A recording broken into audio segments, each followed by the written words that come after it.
que les services d'urgence arrivent au bon endroit, pour que les opérateurs de réseau coordonnent au mieux leur chantier, pour que les colis puissent être livrés, il vaut mieux avoir une bonne base de données d'adresses. Donc tous les acteurs qui en ont besoin ont créé la leur. Certains ont acheté une partie des données ou se les échangent. Malheureusement, chacun est tourné vers ses besoins propres. La cartographie, les bâtiments, les boîtes aux lettres ou l'unité foncière, et presque personne ne partage ses travaux.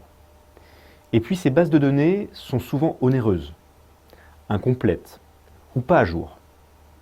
Au sein même de l'administration, de nombreuses bases existent encore en 2019.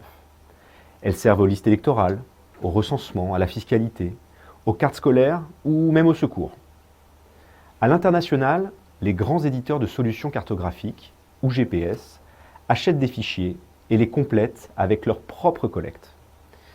L'idée de constituer une base de données d'adresses nationales est assez ancienne, mais elle n'a pu se concrétiser qu'en 2015. La base adresse nationale était née. Son objectif, référencer l'intégralité des adresses du territoire et les rendre utilisables par tous.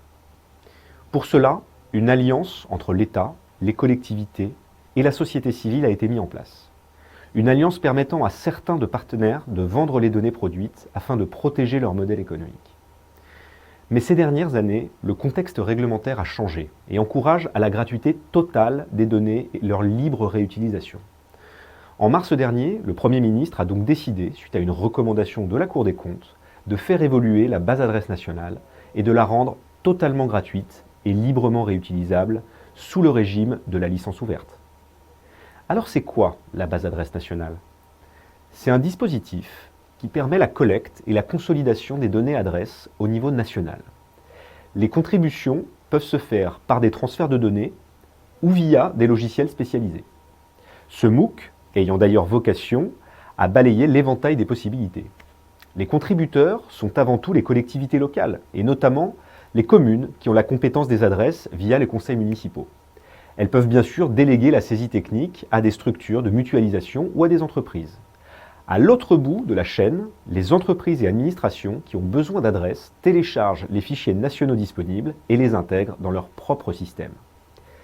Et le citoyen dans tout ça?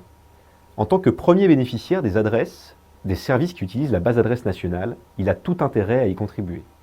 Aujourd'hui en signalant les anomalies à sa mairie, demain en le faisant à partir de son smartphone.